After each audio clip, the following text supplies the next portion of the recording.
Color theory. Color theory is the art and science of using color.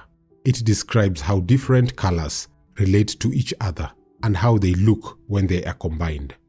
Harmony in color can be subjective. What works for your eyes may not work for mine. The principles of color theory aim to reduce subjectivity by offering guidelines for grouping and pairing color. Colors are divided into 3 groups: primary, secondary, and tertiary colors. Primary colors are red, yellow, and blue. All other colors are a result of mixing primary colors.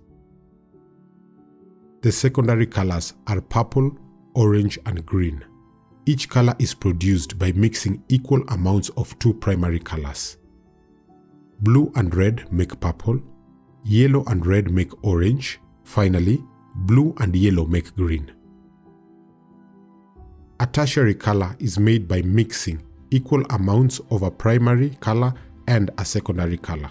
There are 6 tertiary colors. What about brown?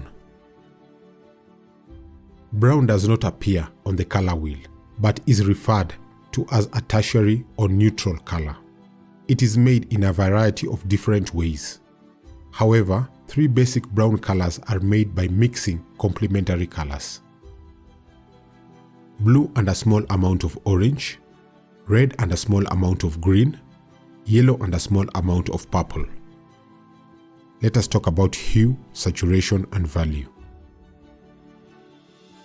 Hue, another word for color, is a pure pigment, one without tint or shade. What hue we see is dependent on the wavelength of light being reflected or produced. Saturation is the intensity of a color.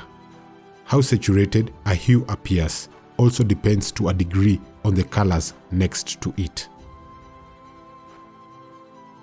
Value describes the relative brightness or darkness of a color.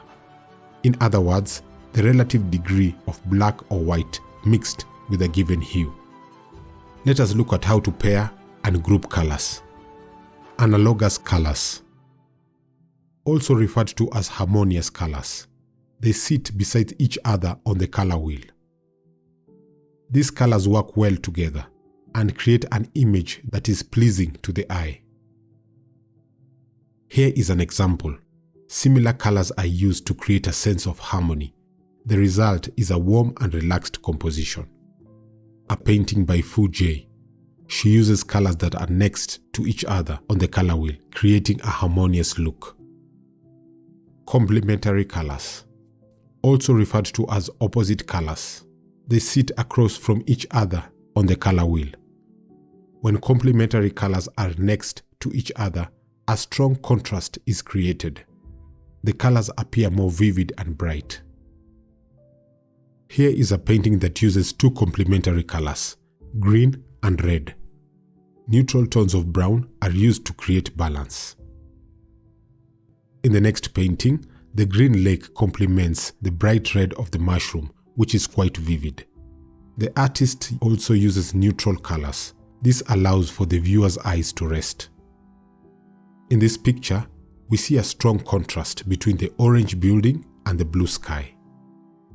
Triadic colors. Triadic colors are 3 colors evenly spaced on the color wheel.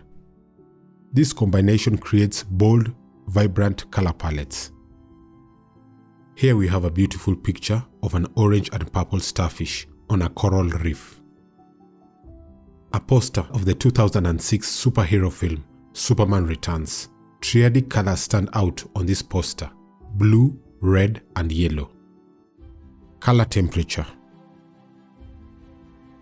Temperature is the perceived warmth or coolness of a color. Different colors evoke different feelings.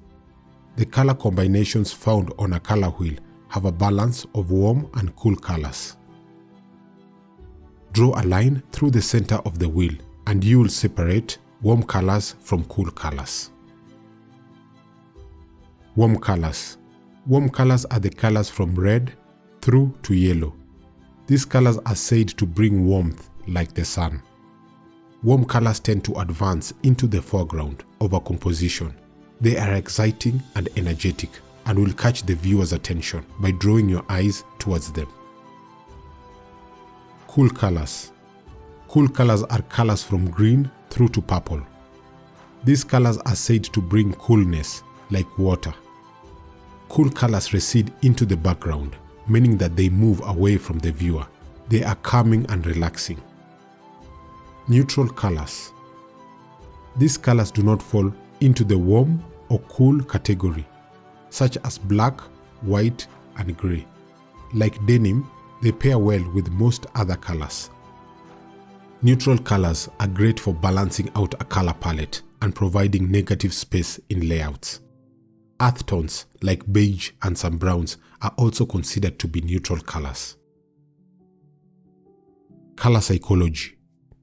Color psychology is the study of colors in relation to human behavior. Color influences perceptions and has qualities that can cause certain emotions in people. The way color influences individuals may differ depending on age, gender, and culture. Here are a few colors. Often, when an artist uses color in painting, they are communicating emotion, mood, or atmosphere. They could either be trying to make a viewer feel a certain way or sharing their own feelings. Here is an example. Red is a color associated with danger or caution. This picture of a traffic sign in red wants drivers to slow down and come to a complete stop. Tint, shade, and tone. Artists at times use only tint, shade, or tone extended from just a single hue from the color wheel. This is known as monochromatic. Tint. A tint is created by adding white to a base hue, lightening the color. It makes a color less intense and is useful when balancing more vivid color combinations. Shade. A shade is created by adding black to a base hue, darkening the color. It creates a deeper, richer color. Shades can be quite dramatic and overpowering. Tone. A tone is created by combining gray with a base hue. Like tints, tones are subtler versions of the original color. Conclusion. How a color of art or design looks and what you feel about it depends on several color choices. An understanding of color will help when incorporating it into your own designs and how you interpret other people's work. It will also allow you to express your own feelings and mood. We can then conclude that color and the relationship between colors has a huge influence on how we perceive art and design.